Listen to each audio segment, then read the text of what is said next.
Conversa com meu povo. Santa ingenuidade. Em processos de aquisição da casa própria ou em outras transações comerciais que envolvem famílias, não é raro que as responsabilidades sejam assumidas pelas mulheres, mães que trazem sobre si tarefa de ser chefes de família, consideradas mais confiáveis. Em nosso estado, mais de 734 mil famílias são chefiadas pelas mães. E não poucas vezes as avós, que também exercem a tarefa paterna. Esses e outros dados apontam para uma mudança profunda nos papéis desempenhados pelos homens e pelas mulheres na sociedade.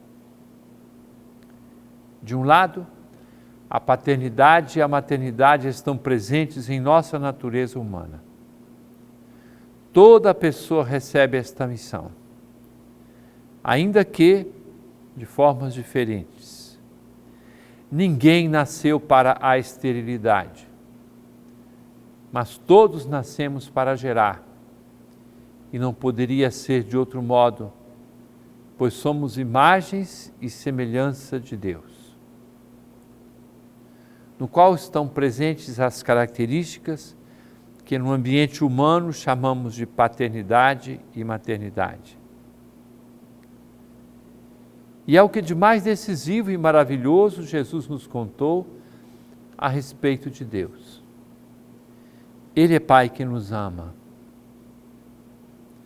Mas há uma crise na maternidade e, de modo especial, na paternidade. De fato, a vocação paterna está em crise, o que leva a uma carência de lideranças maduras e corajosas no mundo. E quando faltam pais, idolatra-se a imagem de uma eterna juventude. Não basta ao homem ter filhos. É necessário assumir de forma madura o modo de amar para ser pais. Constatamos a ausência dos pais, ausência física, ausência afetiva, com medo de expressar carinho e afeto, ausência normativa, que sejam claros os critérios, sem medos de estabelecer limites, homens capazes de amar com vigor, assumindo a masculinidade e os traços de ternura que o próprio Deus, forte e terno, plantou no coração. Na liturgia do 5º domingo da Páscoa, há um pedido que pode soar ingênuo, daí o título da nossa meditação. Filipe disse: Senhor, mostra-nos o Pai, isso nos basta. Jesus respondeu: Filipe, há tanto tempo estou convosco e não me conheces? Quem me viu, viu o Pai. Como é que tu dizes, mostra-nos o Pai? Não acreditas que eu estou no Pai e que o Pai está em mim? As palavras que eu vos digo, não as digo por mim mesmo. É o Pai que, permanecendo em mim, realiza as suas obras. Crede-me, eu estou no Pai e o Pai está em mim. Crede ao menos por causa destas obras. Bendita a ingenuidade de Filipe, que nos aponta o essencial que é conhecer o Pai. Com frequência se afirma que é difícil conhecer a Deus como Pai, porque os modelos de paternidade estão em crise na Terra. Quando, na verdade, é o céu e a paternidade de Deus que vêm a ser acolhidos como modelo. É para o Pai eterno que os pais da terra hão de levantar os olhos para contemplar o modo de viver aqui a sua sublime vocação. Para nosso consolo e formação, Jesus se mostra como aquele que é verdade e vida. Verdade e vida que hão de ser alcançadas passando pelo caminho para o Pai, que é Ele mesmo. E o Evangelho deste domingo diz: eu sou o caminho, a verdade e a vida. Tanto os pais, como as mães, ou filhos, ou qualquer pessoa que queira realizar-se plenamente, tem no relacionamento com Deus ponto de chegada, mapa, caminho, sustento. Aos cristãos cabem responsabilidades irrenunciáveis.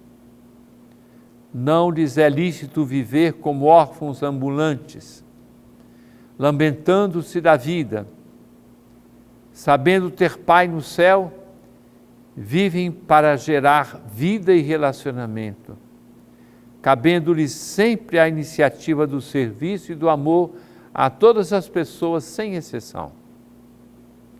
Seu relacionamento com os outros é de transbordamento da vida plena que encontraram. A paternidade e a maternidade a serem restauradas no mundo são assumidas como tarefas por eles. É próprio dos cristãos a paixão pela verdade, que abraçam com toda clareza e oferecem sem violentar nem impor, dando razões da esperança que move seus corações, a quem quer que seja. O caminho que percorrerem é o do seguimento de Jesus Cristo. O Evangelho é sua luz e bússola segura. Sabendo que nasceram do amor eterno do Pai, ninguém lhes tira a alegria. Tais características da vida cristã não são privilégio de poucos. Antes, a todos os que foram batizados em nome do Pai, do Filho e do Espírito Santo, é aberta tal possibilidade e entregue esta missão de restauração. Para tanto, o caminho da conversão pede verdadeira violência interior positiva, segundo a recomendação do apóstolo São Pedro, coisas que nós ouvimos neste domingo. Despojai-vos de toda maldade, de toda mentira, de toda hipocrisia, de inveja e de toda calúnia. Com pedras vivas, formai um edifício espiritual, um sacerdócio santo, a nação santa,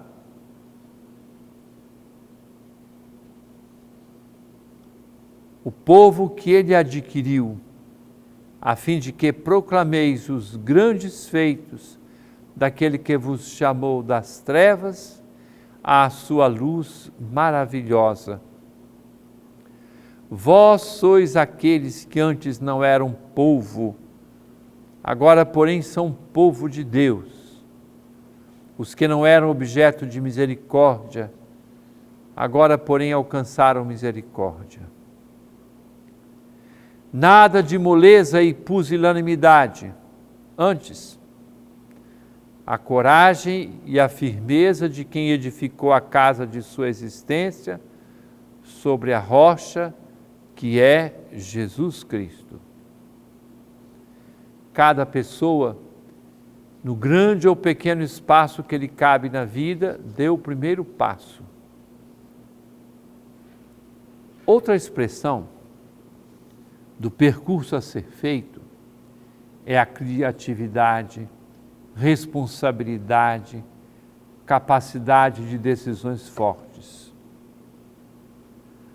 Diante do desafio da atenção aos mais pobres, as primeiras comunidades cristãs, ouvimos também neste domingo, descobriram soluções inovadoras, como testemunha o texto dos Atos dos Apóstolos. Reuniram a multidão dos discípulos e disseram: não está certo que nós abandonemos a pregação da palavra de Deus para servirmos às mesas. Portanto, irmãos, escolhei entre vós 7 homens de boa reputação, cheios do espírito e de sabedoria, para que lhes confiemos esta tarefa. Desse modo, nós poderemos dedicar-nos inteiramente à oração e ao serviço da palavra. Escolheram então Estevão, homem cheio de fé e do Espírito Santo, e também Filipe, Prócoro, Nicanor, Timon, Pármenas e Nicolau de Antioquia, um prosélito. Eles foram apresentados aos apóstolos, que oraram e impuseram as mãos sobre eles. Irmãos e irmãs, a positiva multiplicação de pastorais e serviços existentes na igreja expressa justamente esta disposição para mostrar a face de Deus, através dos frutos da ressurreição do Senhor Jesus, caminho, verdade e vida, postos à disposição na igreja e para o serviço do reino, pelo Espírito Santo que nos conduz. Caríssimo irmão, caríssima irmã, permaneça conosco, daqui a pouco estamos de volta.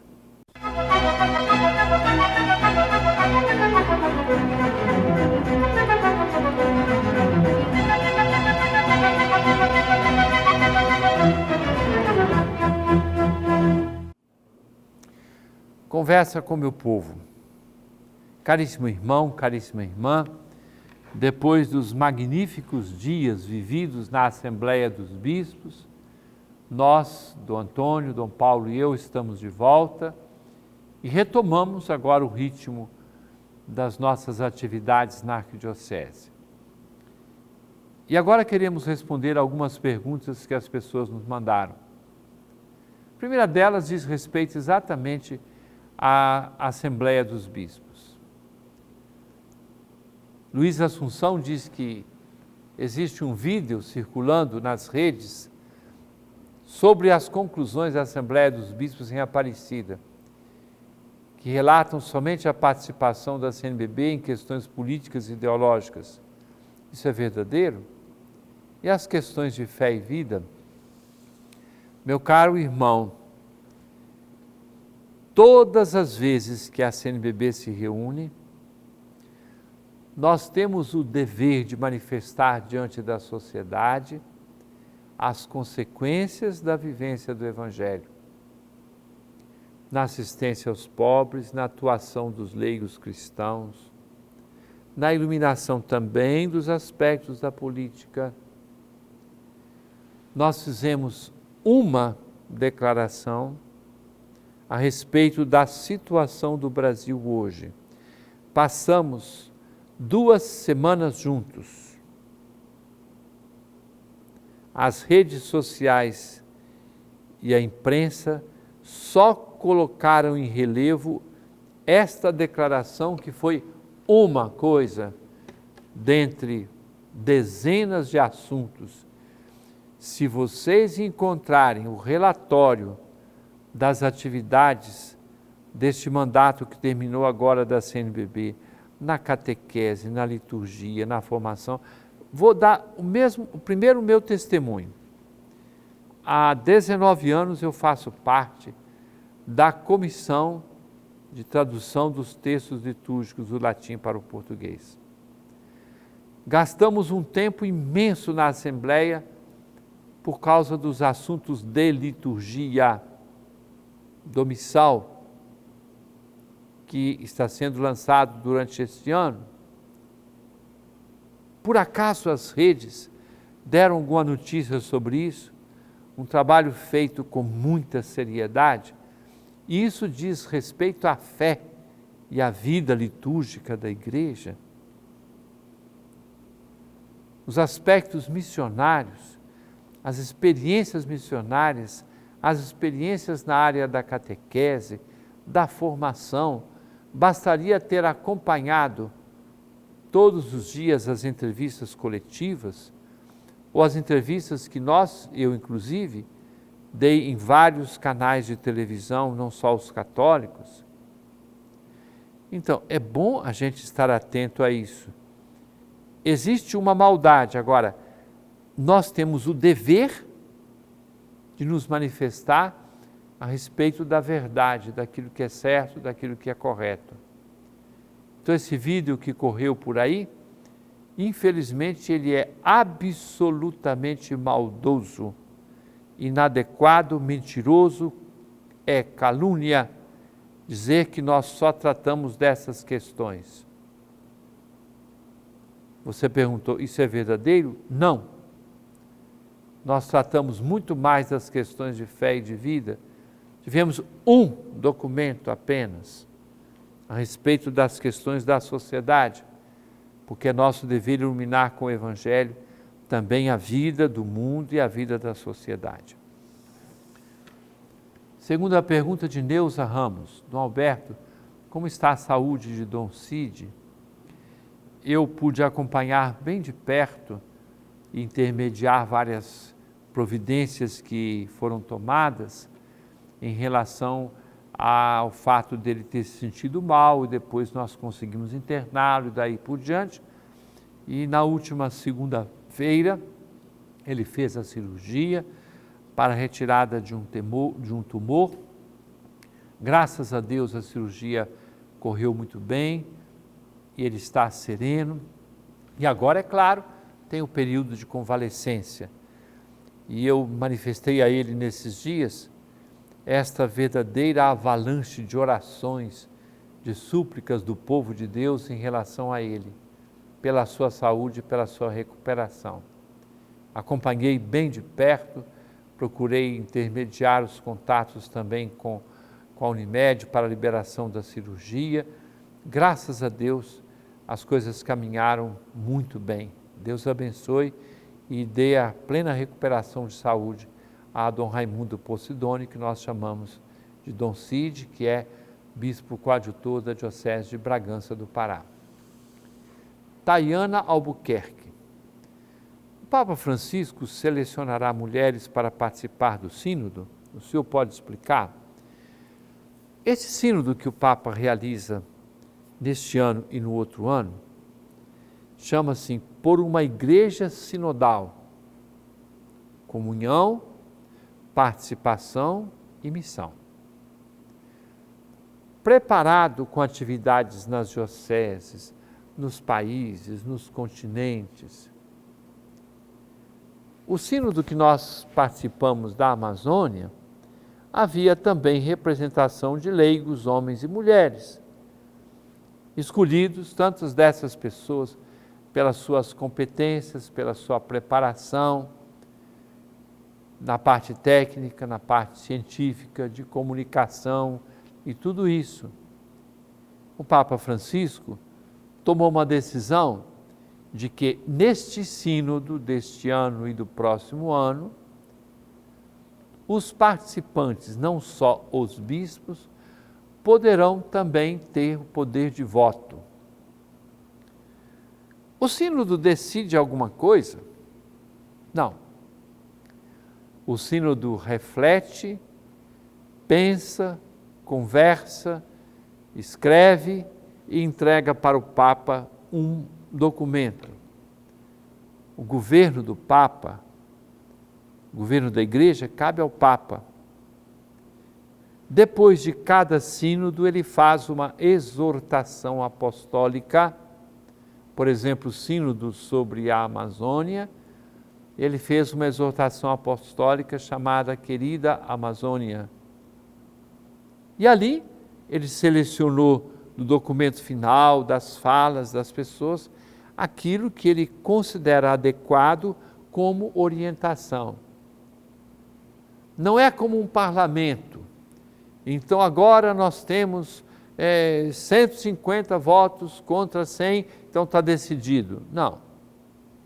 O sínodo não é um parlamento, não decide as coisas, mas propõe é uma assessoria, é uma ajuda ao ministério do Papa. Cabe a ele, como sucessor de Pedro, depois fazer a exortação apostólica que julgar conveniente após a realização do sínodo, que terá duas partes, outubro de 2023 e outubro de 2024. Então, ele decidiu, e foi publicado há pouco tempo esse decreto, que todos os que estiverem no sínodo, homens e mulheres, bispos, padres, religiosas, religiosos, essas pessoas poderão votar nas conclusões. Não significa decisão de governo da igreja. Então essa é a explicação que eu posso dar. Juscelia Cardoso, de Belém. Qual a maior e mais importante discussão feita na reunião dos bispos do Brasil?